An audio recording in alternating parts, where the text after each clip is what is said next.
Bienvenidos a Panorámico, una producción de Tecnológico de Monterrey, Campus Guadalajara, que se transmite por el Sistema Jalisciense de Radio y Televisión.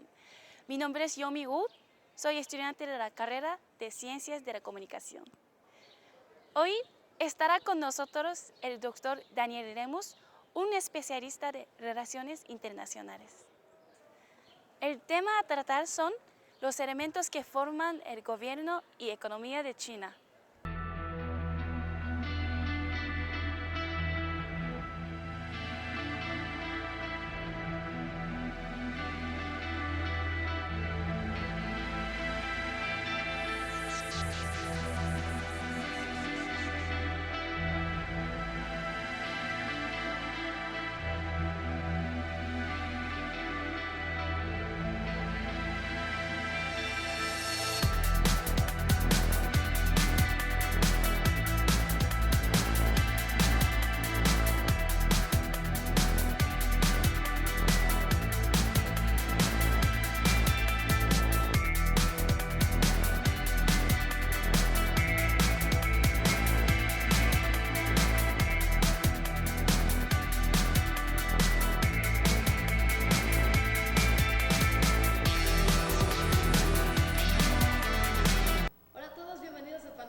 Me encuentro con el doctor Daniel Lemus, director del Departamento de Comunicación y Relaciones Internacionales aquí en el TEC. Gracias por estar el día de hoy con nosotros, No, doctor. al contrario, muchísimas gracias por la invitación.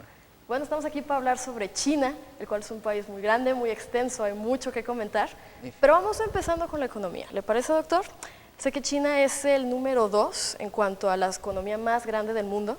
Sí, así es, Flor. Fíjate, China actualmente, después de los terribles sucesos que ocurrieron en Japón, pues eso facilitó para que se convirtiera ya en la segunda economía de acuerdo al Producto Interno Bruto.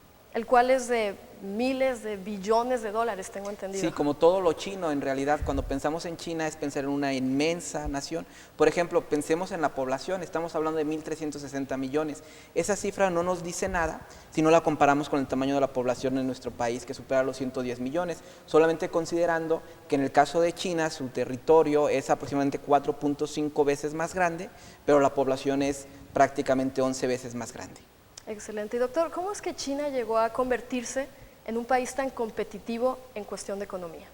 Bueno, básicamente yo creo que la frase que mejor refleja esto es la idea del propio padre de las reformas económicas, Deng Xiaoping, quien decía que para poder llegar a cruzar un río es necesario colocar piedra tras piedra. Hoy en día, en el 2012, todos volteamos a ver a China, pero olvidamos que hace más de 30 años inició ese proceso de reforma económica. Y creo que los dos elementos más importantes, Flor, por tener en cuenta, es que fue un modelo de aprendizaje y error, y el otro es que fue un modelo gradual. Es decir, cuando China decide ir por una economía mundial, un mercado abierto, competitivo, decide ir experimentando por regiones. Entonces, lo más importante es que en los experimentos se vale equivocarse.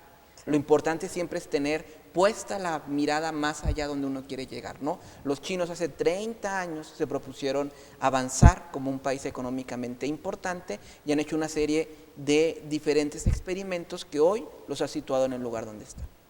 Excelente, doctor. ¿Cree que China llegue a ser pronto la potencia mundial? Mira, es muy interesante las diferentes proyecciones.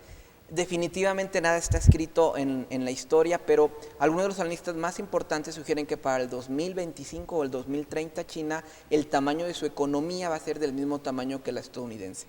Ahora, hay que leer esto con calma porque también habría que ver cuál es el tamaño de la población en Estados Unidos y cuál es el tamaño de la población en China. Sin embargo, lo que se puede decir es que si los chinos, particularmente el gobierno, es tan eficiente como lo ha sido en los últimos 30 años, definitivamente estamos presenciando el umbral de un nuevo mundo donde China va a tener el liderazgo económico. La pregunta es, ¿cuándo?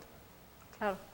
2025 me comentaba. Algunas proyecciones son 2025, otras proyecciones son el 2030. Pienso que lo más importante no es saber en qué año exactamente esto va a suceder. Creo que lo más importante es saber cómo el ascenso de China está reconfigurando el mundo. ¿Qué significa para el mundo en general y particularmente para nuestro país? ¿Cómo está afectando a nuestro país? Bueno, como todos nosotros sabemos, el ascenso de China significó la conquista de los mercados mundiales y junto con esto, triste y lamentablemente, muchas de las industrias de nuestro país con la competencia china se vinieron abajo. Pensemos, por ejemplo, en el caso de los juguetes o en el caso del calzado, que incluso se ha llegado a una firma en días pasados precisamente para facilitar un periodo de adaptación de la industria local al comercio chino. ¿No hay leyes que protegen a los vendedores locales aquí en México? Es que, ¿sabes, Flor? Creo que el problema no es de leyes, el problema es de una política industrial. Lo que ha pasado respecto a China es que en los últimos 30 años se estableció con claridad cuál era el camino a seguir y cuál iba a ser el incentivo por parte del Estado para que esto se lograra conseguir. En una economía mundial, las leyes nunca van a ser suficientes para vivir en ese paradigma anterior de que yo puedo cerrar mis fronteras y solamente protejo a mi industria. Eso es posible, pero con un tiempo, en un margen. Lo que nuestro país necesita es una política industrial a largo plazo que permita recuperar los sectores claves para nuestra economía. ¿Y cree que pueda suceder eso pronto en nuestro país?